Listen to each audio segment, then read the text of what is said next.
En esta oportunidad nuestra invitada es una vez más Marcela Robles, poeta y escritora, periodista también, autora de varias obras, pero en esta ocasión no vamos a ocuparnos de ninguno de los libros de Marcela, sino más bien va a ser una conversación de carácter misceláneo. Le damos la bienvenida y le manifestamos nuestra complacencia por tenerla aquí. Y quiero conversar con ella de un tema que yo en otras oportunidades, lo recordarán ustedes, he desarrollado a solas, que es el tema de la máscara en relación con la personalidad, ¿no?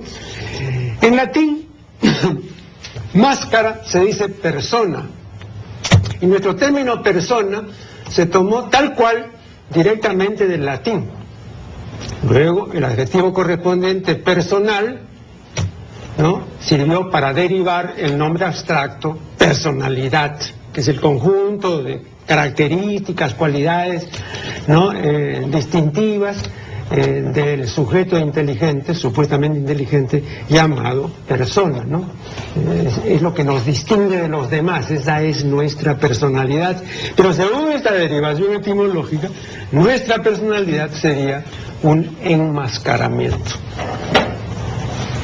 Este punto, que me parece capital, ¿no?, quiero conversarlo con Marcela. ¿Cuáles son tus consideraciones iniciales, Marcela, acerca de este asunto?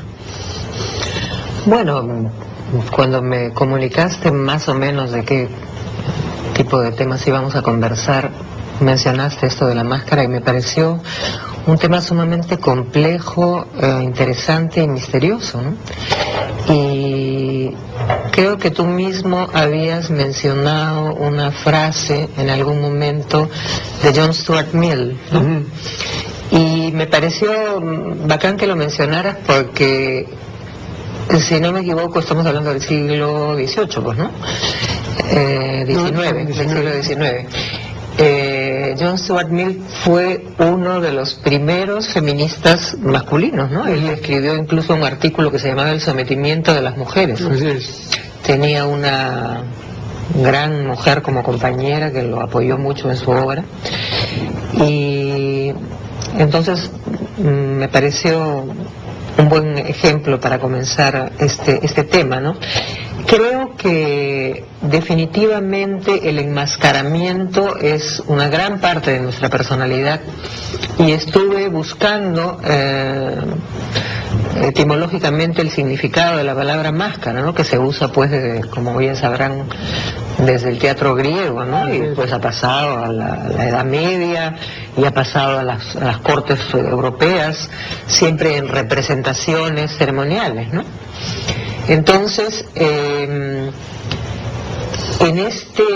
la actualidad, digamos, en la interacción social, creo que las personas nos vemos obligadas por distintas razones, no necesariamente y no siempre de ocultamiento, sino creo que a manera de protección.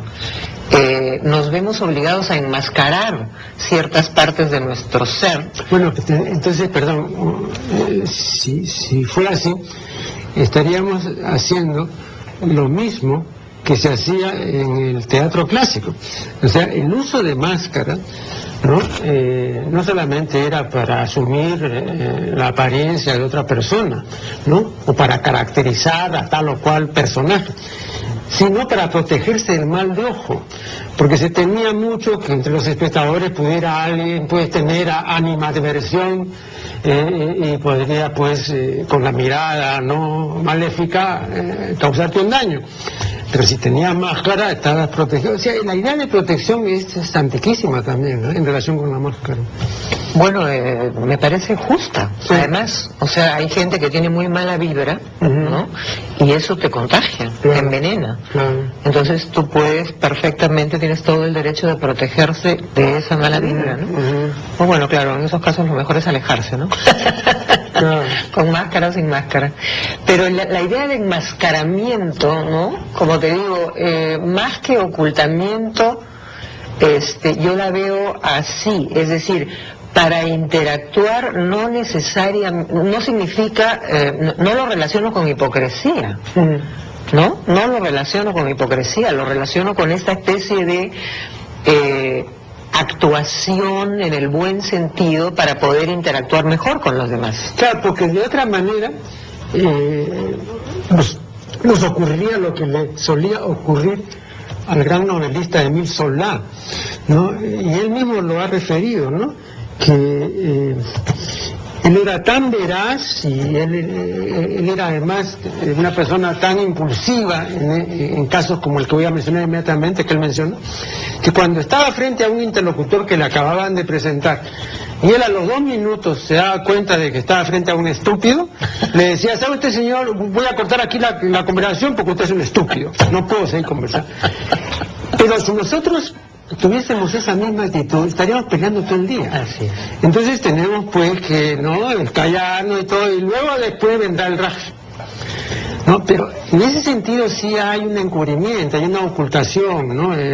Puede ser por las formas, pero de todas maneras no hacemos lo que quisiéramos hacer porque el costo es muy elevado. El costo es muy elevado y claro, a mí particularmente no me interesa decirle a nadie tú eres un estúpido, ¿no? Pero sí me interesa, digamos, relacionarme y cada vez ser más selectiva con las personas con las que me relaciono. Y eso en mi caso pues tiene mucho que ver con la inteligencia, con la simpatía, con la bondad, con la belleza, más que con la estupidez. Entonces, sí pues, esta especie de enmascaramiento nos protege y además... Eso nos lleva a una conclusión inmediata, que sería que todas las ideas relacionadas con la idea de máscara, como son el disfraz, embozo, tapujo, ocultación, encubrimiento, simulación, forman parte de una vida normal, social. O sea, no es tampoco que tal o cual persona se oculta o se encubre, sino que los que viven en sociedad lo hacen. O sea, es una normalidad social, ¿no? Así es. Claro, o sea, tampoco es algo especial. Para nada, me parece una cosa muy natural de la que hemos aprendido. Es decir, es una cosa aprendida, no es una cosa genética, ¿no? Sí, pero tenemos que aprenderlo para convivir, o sea... Tenemos que aprenderlo para convivir mejor. Claro. Y por otra parte hay una cosa de la que tú siempre hablas que me parece muy interesante. Se me había quedado en la cuestión de la etimología, que me sorprendió mucho encontrar porque no lo sabía, que aparte del origen francés e italiano de máscara, ¿no? Hay un origen del latín no clásico y otro árabe, y el latín, el significado de máscara es fantasma, que eso sí me llamó la atención. Me parece yo que soy poeta, todo lo veo como metáfora, ¿no? Pero me pareció una metáfora interesante, ¿no? Y volviendo a lo que te decía, que tú siempre mencionas, es que no necesariamente, sin que sea la persona, digamos, estúpida, se trata de ese factor de la persona, sino que no me parece necesario que haya que ahondar tanto en las relaciones, uno a veces tiene amigos y quiere profundizar y llegar hasta lo más hondo de la otra persona y saber todos sus secretos, y tampoco me parece saludable. Bueno, eso es muy común en la relación de pareja, ¿no? Y eso, yo comparto tu opinión, es un profundo error. Ya lo ha señalado Ribeiro, ¿no? Ribeiro también dice que las mejores relaciones amicales son las superficiales, ¿no? Porque querer escarbar, querer ver las entretelas del amigo, a veces es o una pérdida de tiempo o al cabo una desilusión. Porque resulta pues que el señor tampoco no tenía profundidad, ¿no? Entonces es mejor mantener en un nivel así superficial, es mejor. Claro, se me acaba de escapar el nombre de nuevo, Dios mío. Hay una muy buena película de Tim Burton con Johnny Depp y Martin Landau, que es un genio.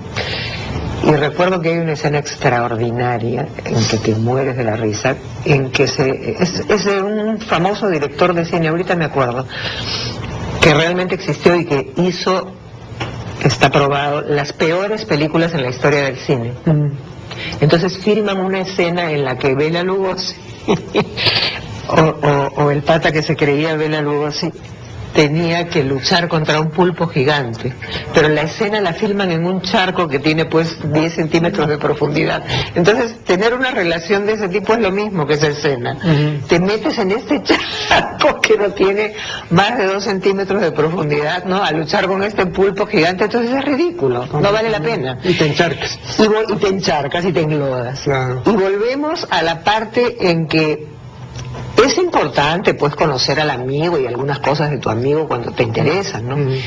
Pero también es interesante, y a mí particularmente me afecta mucho cuando el nivel de las conversaciones con las personas son completamente anecdóticos, o sea, no tienen sentido, no tienen precisamente profundidad, pero no hablando del otro, no hablando de la anécdota, qué te pasó, cuándo fue, a qué horas llegó, qué te dijo fulanito, sino hablando de temas generales, o sea, importantes, ¿no? Que eso es algo que no mucha gente puede hacer. Entonces te embarcas en conversaciones francamente aburridísimas, Así es, que no te conducen a nada, ¿no? Vamos a hacer aquí el primer corte y ya retornaremos. Estamos dialogando con Marcela Robles. Bueno, Marcela decía en el segmento anterior, al terminar, que generalmente las conversaciones con el prójimo son aburridas porque, bueno, no hay tema, no hay asunto, ¿no? Entonces, ¿de qué vamos a conversar? ¿No? De trivialidades, ¿no? De cosas insignificantes. Pero habría que agregar a esto que no se podría tampoco conversar de otras cosas, porque para conversar con fruto de otras cosas hay que tener pues educación, cultura, ¿no? Y la mayor parte de la gente no tiene cultura. No tiene un contenido. Sin contenido no se puede desenvolver algo interesante. Incluso la persona con contenido lo podría desenvolver un tiempo, digamos, ¿no? Unos cuantos minutos.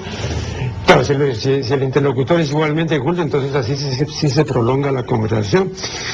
Pero, y acá viene una diferencia, ¿no?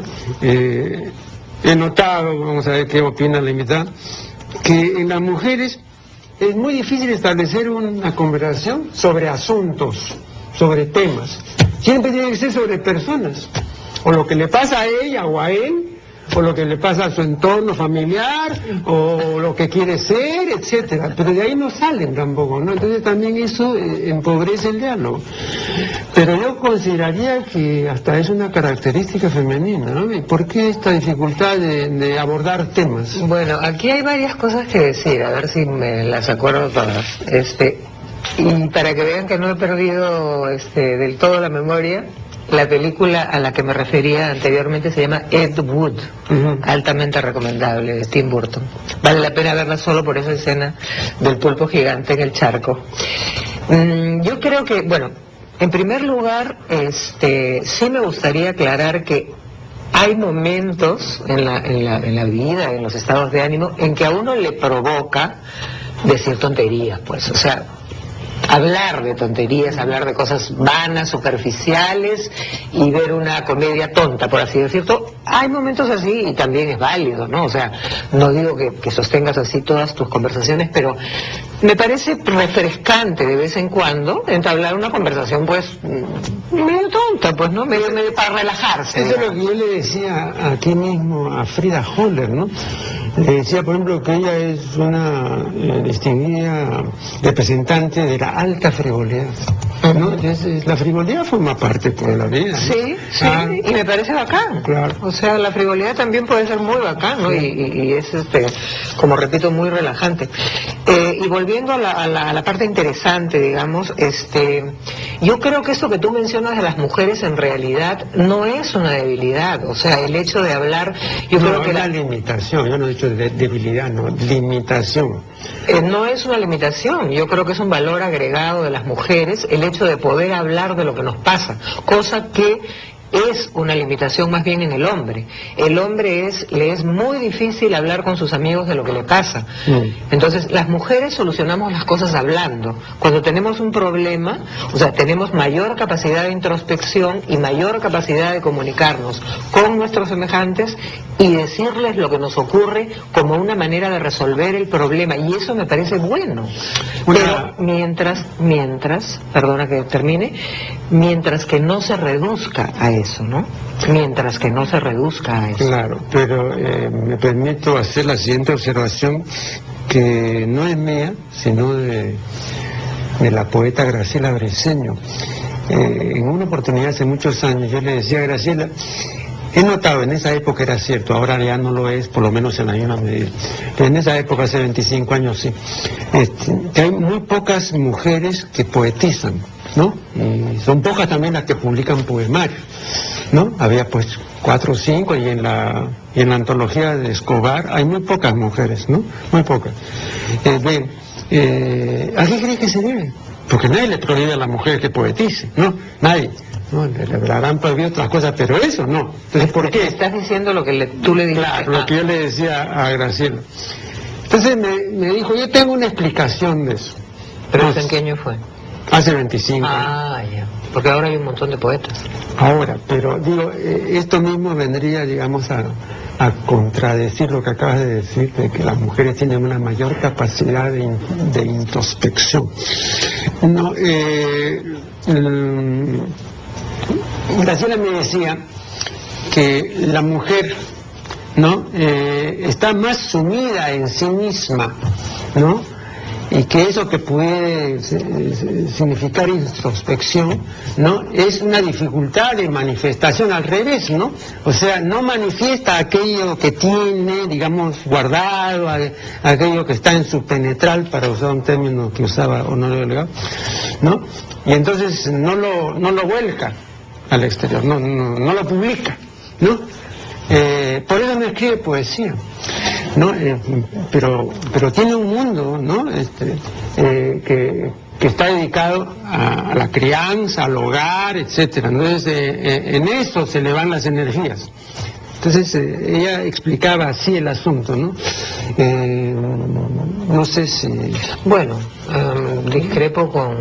Es decir, no discrepo porque hace 25 años, pero de repente en el Perú hace 25 años no había tantas poetas como las hay ahora, pero en general sí había muchas poetas, ¿no? Y me parece que... perdón, lo que en resumen ella decía es esto, ¿no? Que es una interpretación que no es de ella tampoco, es una interpretación que sospechosamente, tú podrás decir, sospechosamente la han expuesto los hombres. Pero yo creo que una observación diaria también te dice que es así, ¿no? La mujer está al cuidado del otro, de los hijos, del hogar, del marido, del amante, etc. Entonces está pendiente del otro, ¿no? Está sirviendo al otro, ya sea por la especie, porque le conviene o por 20 cosas. Entonces la persona que practica poesía no puede estar pendiente del otro, ni puede estar atendiendo al ver, no tiene que sumirse en sí misma, ¿no? Y eso la mujer término medio no lo hace. Me parece que los tiempos han cambiado, Marco Aurelio, y entonces uno de los pocos beneficios... Pero tú no puedes hacer cambiar los tiempos solamente fijándote en las poetas, que son un grupo, ¿no? Por más que haya crecido, pero tampoco es representativo. No, estoy hablando del tema sobre de la mujer en términos generales, sí. Del hecho de poder volcarse hacia afuera. Sí. Es decir, uno de los pocos beneficios quizás que tuvo el sometimiento inicial de la mujer y su limitación al ámbito doméstico, ¿no? Ya terminó. Entonces las mujeres ahora, si bien antes estuvieron por razones evidentes preocupadas por el otro y preocupadas un poco por sí mismas, ahora no solo pueden hablar de sí mismas, sino que pueden hablar de lo que ocurre afuera. Pero te voy a decir una cosa, pero te voy a decir una cosa, Marcelo, para fijarnos solamente en un medio como este. Las series televisivas locales de mayor sintonía, ¿de qué son? Hablan del otro. Entonces, todas estas series que tienen un rating impresionante, ¿de qué? De la vida, de la más terrible cotidianidad de lo que le pasa a María y a Juan. Y no creo que vuelen más allá que eso, ¿eh? O sea, tienen un vuelo así completamente... Claro, pero no podemos... No, pero menciono esto de la televisión, porque la televisión es un indicativo, me parece importante, ya que pues millones de personas seguían por eso, ¿no? Lamentablemente. Claro. Lamentablemente, porque no podemos guiarnos por lo que dice la televisión, porque la televisión produce, como siempre hemos dicho, pues un 90% que tú dices que es un 95% de basura. Está bien. Entonces, eso está relacionado con el poder de los medios de comunicación. Pero Entonces, eso es lo que me decía el doctor Cáceres el otro día, Artidoro, ¿no? Que esa es la filosofía de la mosca, pues, ¿no es cierto? O sea... Claro. Coman esto, consuman esto, 10 millones de moscas lo recomiendan. Claro, pues entonces por eso se produce y se consume basura. No, porque es mayoritario la demanda. No es un grupito. Las poetas son un grupito. Eso sí, son un grupito como los poetas, ¿no? Por más que haya crecido, pero es un grupito. Compara eso con un show de la intimidad. Bueno, las poetas son un grupito, pero las mujeres inteligentes no son un grupito, Marco Aurelio. Hay mujeres que son escritoras, periodistas, claro, yo no niego eso. Empresarias, políticas. Pero más importante que eso es la mujer objeto, pues no es así real, porque si no te explica cómo existen revistas como Vogue y Vanidades. Es lo que hay en la mujer objeto. Y hay un boom de la mujer objeto, tú no vas a negar, ¿no? Entonces eso no tiene nada que ver con el refinamiento, ni con la ampliación de cultura, ni nada. Simplemente es pues seguramente pues una cuestión comercial, mediática, en fin, lo que tú quieras, pero eso tampoco no es un bien, pero es una realidad. Ahora, si no te gusta, ya es diferente. A mí no me gusta. No me gusta, pero no es responsabilidad de las mujeres, pues. O sea, por eso se combate cada año, por ejemplo, con iniciativas como el FemTV, ¿no? O sea, que hace ya creo que 11 años o 10 años que vienen haciendo campañas contra la publicidad sexista. Y hay un montón de iniciativas como esa que están combatiendo esa imagen distorsionada de la mujer en los medios, ¿no? Que es un abuso. Vamos a hacer aquí un nuevo corte y ya regresaremos. Claro. Seguimos este diálogo interesante, como siempre, con Marcela Robles. Tal como están las cosas, yo veo que los males han aumentado, no han disminuido. Y era normal el aumento, tampoco se debe a ningún poder maquiavélico que infla las desgracias, ¿no? ¿Cómo ves el asunto en general? ¿Tú eres optimista? ¿Tú quieres que las cosas sean distintas? La realidad te dice que puede ser así, ¿no? En realidad, me disculpo porque no hay nada de qué reírse. Perdón.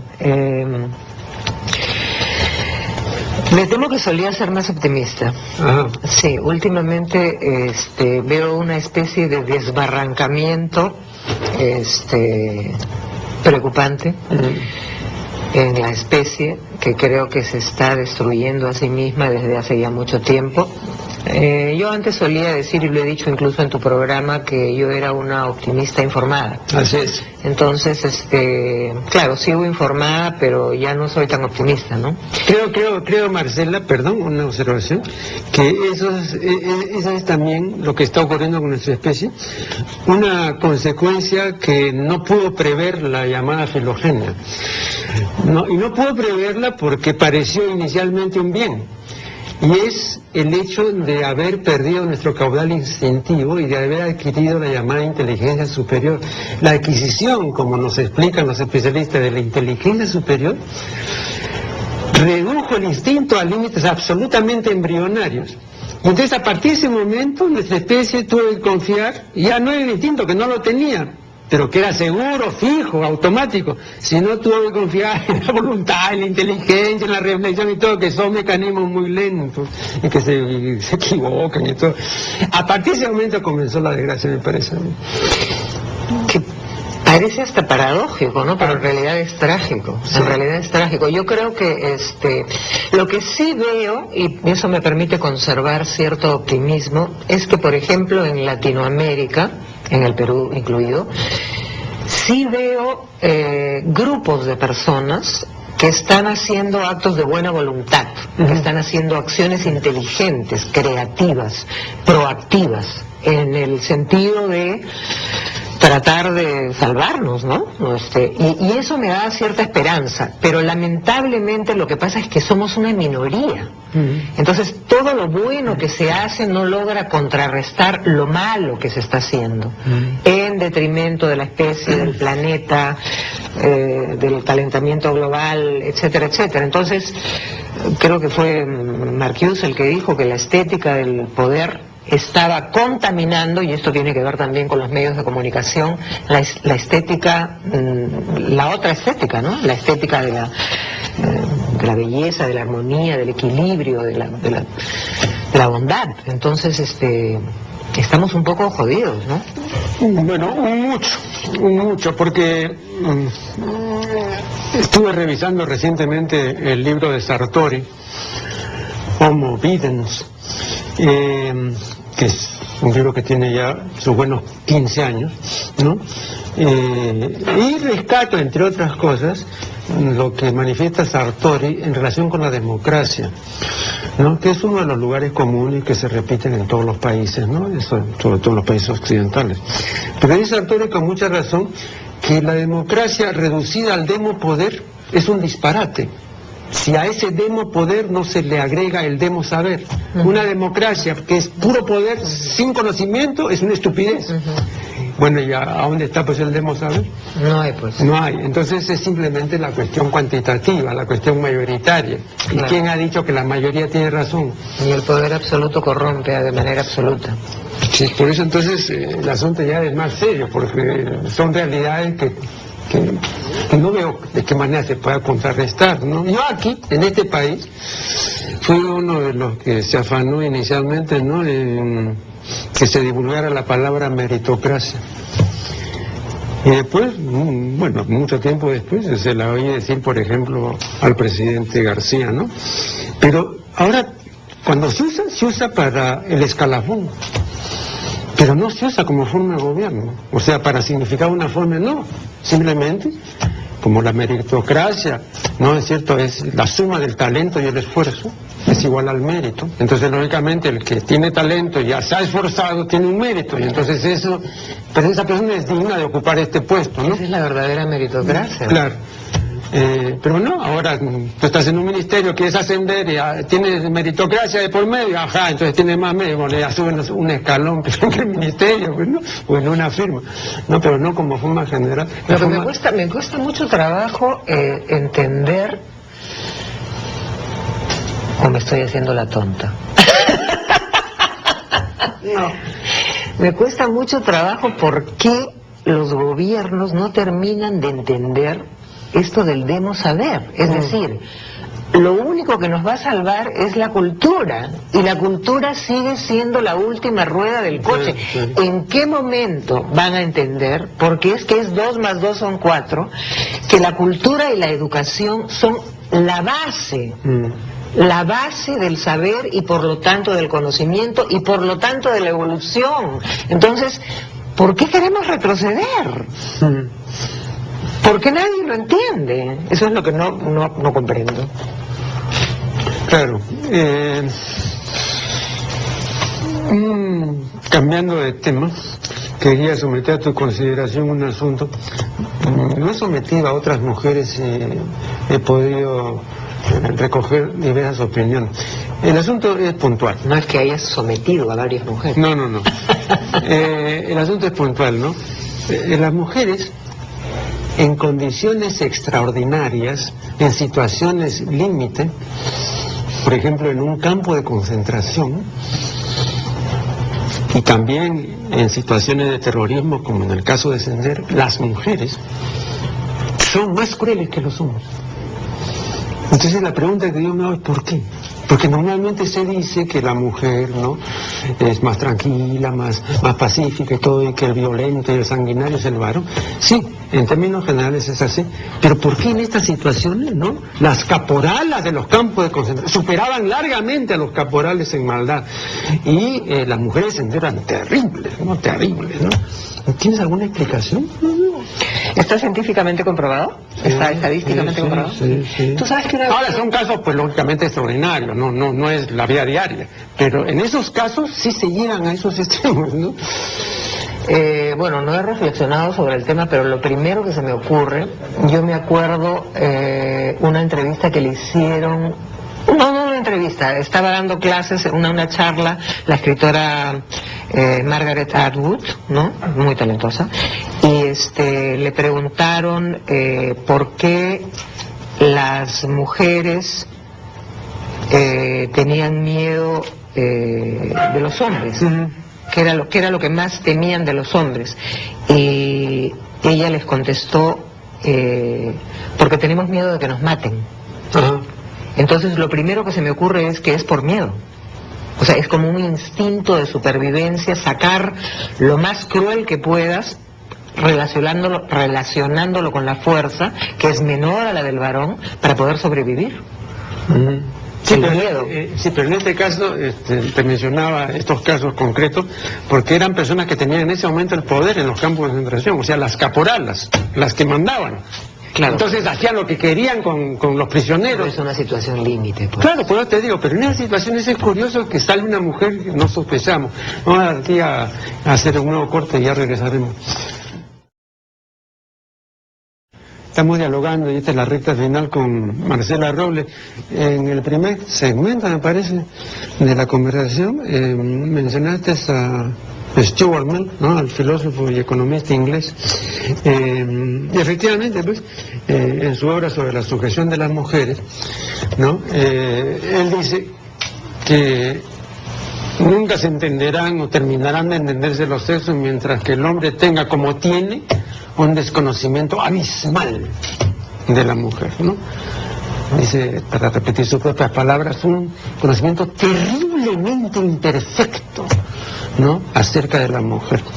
Bien, no solamente Stuart Mill, sino otros autores de igual prestigio se han referido a este desconocimiento insuficiente o nulo que tienen los hombres de las mujeres. Pero yo no he encontrado en mis lecturas, y tengo bastantes lecturas, ¿no?, a algún autor de nota que plantee el asunto al revés. Ningún autor dice, pero las mujeres tienen un desconocimiento abismal de los hombres, ¿no? Entonces, ¿por qué se plantean así las cosas? O sea, ¿por qué el que desconoce terriblemente es el varón y no al revés? Yo creo que porque no les importa. ¿Ah, sí? Sí. Creo que hay un interés del hombre por conocer a la mujer, pero ese interés es muy superficial. Al hombre, a diferencia de las mujeres que sí tratamos de profundizar, al hombre le interesa a la mujer hasta determinado nivel. Y parte uno muy leve, pues, o sea, un interés menor. Tiene un interés menor por conocer quiénes verdaderamente somos. Entonces, muchos hombres tienen a sus mujeres como damas de compañía, ¿no? O como geishas, incluso, las que se prestan a ello, naturalmente. Entonces, en la etapa de la seducción, lo he escuchado muchas veces, muchos consejos de hombres a hombres son, haz como que la escuchas, porque a las mujeres les encanta hablar, que es otro mito. Porque los hombres hablan como loros. Aquí tenemos a un digno representante. Los hombres suelen hablar mucho más que las mujeres, entonces eso de que las mujeres hablan mucho y aburren a los hombres es falso. Salvo excepciones, ¿no? Que hay en todo. Entonces yo creo que es eso. Los hombres, una vez pasada la etapa de la seducción, cuando ya, digamos, conquistan a la mujer, pierden el interés. Ahora, pero dime una cosa, planteas así la cosa, Más o menos me imagino que estás pensando en un hombre que tiene cierta capacidad de seducción, que es más o menos un poco fino en el acercamiento, etcétera, ¿no? ¿En quién estás pensando? Porque yo no me imagino el hombre término medio así, ¿no? Es una cosa más burda, ¿no? ¿Tú crees? No, pues te pregunto a ti como mujer, pues no, yo no sé, pues te pregunto. No, yo creo que ¿Tiene que ser seducción? Bueno, hay... ¿Pero a qué te refieres? ¿Que es un tipo apuesto, que... ¿no? No, me refiero a que en los, entre comillas, diversos métodos de seducción masculinos, una de las cosas importantes, una de las reglas, entre comillas, también importantes, es preguntar a la mujer y dejarla hablar. Porque según ellos nos encanta ser escuchadas, lo cual es cierto. Pero una vez pasa... ¿Es cierto que al hombre le encanta ser escuchada? No, es cierto que a la mujer le encanta ser escuchada y me imagino que a los hombres también. A todos nos gusta ser escuchados, ¿no? No hay nada peor que una persona que no sabe escuchar. Sí. Y las hay muchas, ¿eh? Y las hay muchas, mujeres incluidas. Yo creo que saber escuchar es una gran virtud y parte del aprendizaje, ¿no? De conocernos mejor. Entonces, contradices abiertamente la recomendación china, que es una antigua recomendación, ¿no? Que tiene siglos, ¿no? Que ha sido, me parece, equivocadamente atribuida a Confucio. No creo que Confucio haya dicho eso, pero dice así, ¿no? Cuando una mujer te hable, sonríele y no le escuches. No, ¿tú dirás que ahora ocurre lo mismo? A ver, dime. Bueno, pero ¿por qué lo estoy contradiciendo? Le estoy dando toda la razón. Sí. Eso es lo que hacen, se sonríen y no lo escuchan. Ajá. Yo estoy totalmente de acuerdo con la sabiduría china, me parece extraordinaria. O sea que no solamente vale en Oriente. No les importa, sí, ¿no? Y si les importara, aprenderían un montón de cosas. Pero el hombre término medio, digamos, lo que antes nuestros abuelos y nuestros padres todavía llamaban el hombre o la mujer que está en edad de merecer, sobre todo se hablaba de la mujer que está en edad de merecer, la mujer casadera. No, cuando inician estos diálogos, todo es porque él ve un proyecto ahí, posible enlace matrimonial, acá la futura madre de sus hijos, o si no la futura madre, por lo menos una hembrita que solo me puede encamar con él. Pero no veo otro nivel yo de interacción, ¿no? Pero por eso, ¿sabes qué es lo interesante? Es que sí, lo que tienen es mucha curiosidad, pero se quedan en la curiosidad. ¿Curiosidad de qué? Por saber, los hombres por saber sobre las mujeres. Por eso esta cosa de que la mujer es misteriosa y de que no la comprenden y que es compleja y complicada, lo cual es cierto, somos complejas y complicadas. Pero se quedan en la curiosidad, se quedan en la pregunta, pero no indagan más a fondo. Entonces por eso es que no nos entendemos, pues. Pero volviendo a lo que habíamos comentado anteriormente,